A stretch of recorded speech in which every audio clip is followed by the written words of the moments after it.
আসসালামু আলাইকুম প্রিয় দর্শক, অন্য মঞ্চের আলাপ চাইতায় আপনাদের সকলকে আমন্ত্রণ জানাই। আসসালামু আলাইকুম।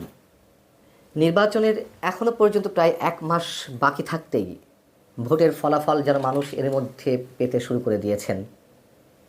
কারণ যেন তেন কোনো উপায়ে নয়, বিশেষ ডিজাইনে, বিশেষ আয়োজনে বিশেষ একটি শক্তিকে ক্ষমতায় আনতে ডক্টর ইউনূস সরকার মহাসমারোহে সব ধরনের আয়োজন সম্পন্ন করে রেখেছেন। তার কোনোটির অ্যাপ্লাই এরই মধ্যে শুরু হয়ে গেছে। এটি মানুষের মধ্যে বদ্ধমূল হতে শুরু করেছে এবং খেলা তো চলছেই, চারিদিক থেকে নানান ধরনের খেলা চলছে। নির্বাচনের আগে আমাদেরকে অনেক কিছু দেখতে হবে। কি খেলা এর মধ্যে আমাদের সামনে উপস্থিত হয়েছে আমি সে বিষয়ে আসছি। তার আগে খুবই গুরুত্বপূর্ণ একটি বিষয় আপনাদের দৃষ্টি আকর্ষণ করতে চাই। যুক্তরাষ্ট্র কি আওয়ামী লীগকে নিয়ে সরকারের কাছে কোনো প্রস্তাব দিয়েছে? আমরা জানি না। আদৌ এ ধরনের কোনো কিছুর ঘটার সম্ভাবনা এই মুহূর্তে আছে কিনা তাও জানি না। তবে নির্বাচনকে সামনে রেখে যুক্তরাষ্ট্রের একাধিক কূটনীতিক এই মুহূর্তে বাংলাদেশ সফর করছেন। যেমন সফররত 2 কূটনীতিক, যুক্তরাষ্ট্রের সাবেক ভারপ্রাপ্ত under secretary of state Albert Gombis এবং সাবেক অ্যাম্বাসেডর অ্যাট লার্জ মর্স্ট্যান, এই 2 ব্যক্তি ডক্টর মোহাম্মদ ইউনূসের সঙ্গে বৈঠক করেছেন। বৈঠকে কী বিষয় নিয়ে আলোচনা হয়েছে?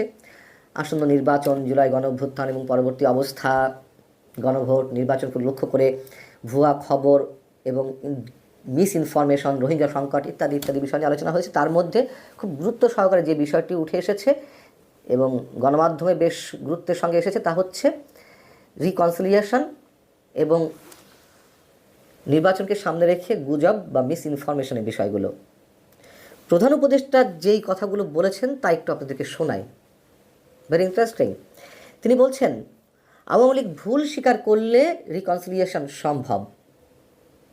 দক্ষিণ আফ্রিকার উদাহরণ টেনে তিনি বলছেন যে সেখানে তো অপরাধীরা তাদের অপরাধ স্বীকার করে নিয়েছিল, কিন্তু বাংলাদেশের ফ্যাসিস্ট শাসক গোষ্ঠী অর্থাৎ আওয়ামী লীগকে উদ্দেশ্য করে তিনি বলছেন যে তাদের অপরাধ অস্বীকার করে যাওয়ায় এই মুহূর্তে বাংলাদেশে সে ধরনের কোনো সম্ভাবনা নেই। ট্রুথ অ্যান্ড রিকনসিলিয়েশন তখনই সম্ভব যখন কেউ স্বীকার করে নাই যে সে ভুল করেছে, নিজের অপরাধের জন্য অনুতপ্ত হয়, অনুশোচনা প্রকাশ করে। কিন্তু এখনও পর্যন্ত আওয়ামী লীগের মধ্যে কোনো অনুশোচনা নেই, কোনো অনুতাপও নেই, বরং তারা দাবি করছে জুলাই অভ্যুত্থানে যে তরুণেরা নিহত হয়েছেন তারা সন্ত্রাসীদের হাতে নিহত হয়েছেন।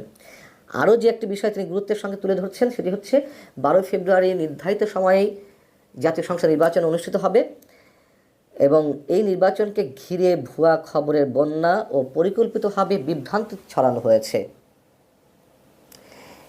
এই কথাগুলো বলার কারণ কি? দুটি খুব গুরুত্বপূর্ণ বিষয়। এর আগে বিভিন্ন ডিজাইনের কথা বলছিলাম আপনাদেরকে। বিষয় হচ্ছে ওই আলোচনাতে মার্কিন কূটনীতিকরা কি জানতে চেয়েছেন, কি বলেছেন সেটি আমরা জানতে পারিনি, শুনতে পাইনি। যেটুকু গণমাধ্যমে এসেছে তাও প্রধান উপদেষ্টার প্রেস উইংয়ের মারফত, সেটি আমরা কেবল জানতে পারছি। প্রধান উপদেষ্টা কী বলেছেন সেটি আমরা জানতে পারলাম, কিন্তু প্রধান উপদেষ্টা আওয়ামী লীগকে কেন্দ্র করে নতুন করে রিকনসিলিয়েশনের কথা কেন বললেন? হুট করে বললেন নাকি যুক্তরাষ্ট্রের পক্ষ থেকে কোনো ধরনের কোনো প্রস্তাব দেওয়া হয়েছে? আমরা আসলেই জানি না। তবে কোনো ধরনের কোনো প্রশ্ন তাদের পক্ষ থেকে যদি না তোলা হয়ে থাকে তাহলে ডক্টর ইউনূস সাহেব কেন এই বিষয়ে কথা বলতে গেলেন রিকনসিলিয়েশনের প্রসঙ্গ টেনে? আবার আরেকটি বিষয় হচ্ছে নির্বাচনের মাত্র কয়েকদিন আগে কেন এ ধরনের রিকনসিলিয়েশনের প্রসঙ্গ এলো? একই সঙ্গে প্রশ্ন, নির্বাচনকে কেন্দ্র করে ভুয়া খবর এবং মিস ইনফরমেশন বা পরিকল্পিতভাবে বিভ্রান্তি ছড়ানোর কথাও বা কেন উঠছে? এই একই কথা তিনি মঙ্গলবার জাতিসংঘের মানবাধিকার বিষয়ক হাই কমিশনার ভলকার তুর্কের সঙ্গেও এটি নিয়ে আলোচনা করেছেন। সেখানেও তিনি কী বলেছেন? তিনি বলেছেন নির্বাচনকে ঘিরে ভুলের তথ্যের বন্যা বইছে, এটি বিদেশি গণমাধ্যম ও স্থানীয় উভয় উৎস থেকেই আসছে। ভুয়া খবর, গুজব ও জল্পনা কল্পনা ছড়িয়ে দেওয়া হচ্ছে। এর ফলে নির্বাচনে কী ধরনের প্রভাব পড়তে পারে তা নিয়ে আমরা উদ্বিগ্ন হওয়াটাই স্বাভাবিক, আমরা সবাই উদ্বিগ্ন। কিন্তু ভুয়া খবর আসলে কোনগুলো? এই যে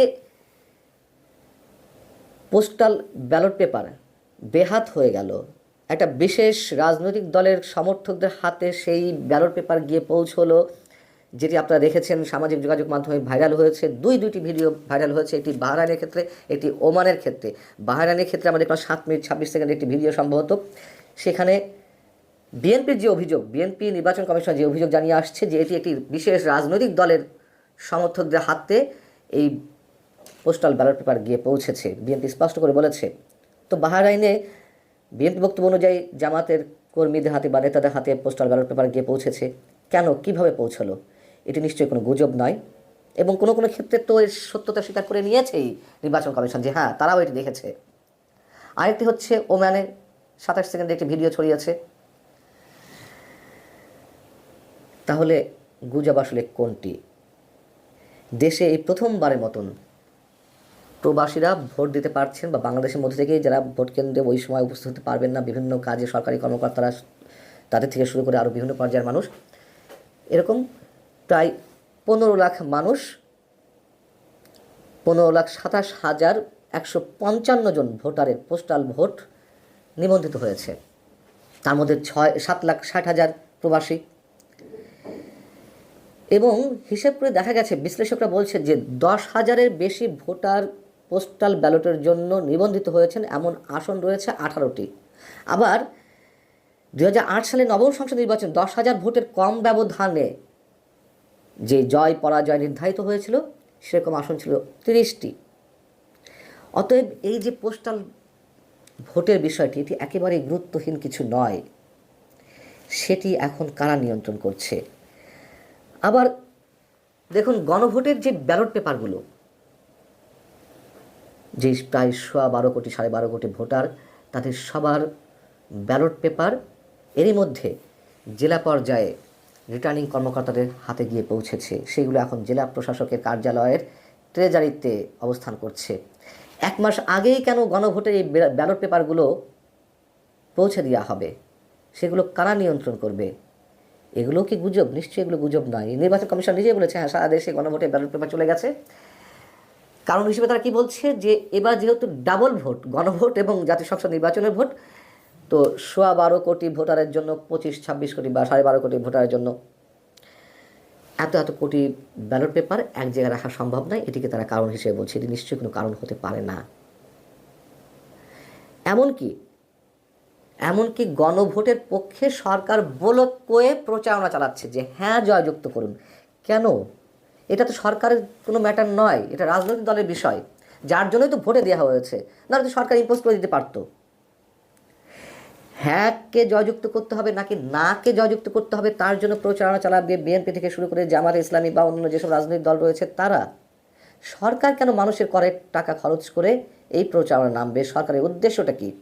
তাহলে যেহেতু গণভোট নিয়ে জামাত এনসিপির আয়োজন বেশি ছিল, এবং সেটিকে কেন্দ্র করে বাংলাদেশকে আরও একটি অস্থিতিশীল এবং একটা অনিশ্চিত অবস্থার মধ্যে ফেলে দিতে চায়, এমন অভিযোগ তো অনেকে রয়েছে। সেই উদ্দেশ্যটাই কি সার্ভ করছে ডক্টর ইউনূস সরকার? সরকার বড়জোর কি করতে পারে, যে গণভোটে যে প্রশ্নগুলো রয়েছে সেইগুলো সম্পর্কে মানুষকে সচেতন করতে পারে। যেহেতু 4টি প্রশ্নের উত্তর হ্যাঁ কি না একবারে দিতে হবে, এটিও একটি আজগুবি বিষয়, যা নিয়ে এর মধ্যে অনেক আলোচনা হয়েছে। এখন বিষয় হচ্ছে যে প্রথমেই যে মন্তব্য করা হয়েছিল যে বিশেষ একটি শক্তিকে ক্ষমতা আনার জন্য যত ধরনের বিশেষ আয়োজন সব রেডি করে রাখা হয়েছে সরকারের পক্ষ থেকে, এবং যেই বিষয়গুলো আমাদের সামনে এলো বা আপনাদের সামনে আমি উপস্থিত করলাম, এগুলো কি সব ম্যাটিকুলাস ডিজাইনের অংশ নয়? আর খেলার কথা বলছিলাম, ভবিষ্যতের খেলাও রয়েছে, সেগুলো আমাদের সামনে স্পষ্ট হবে।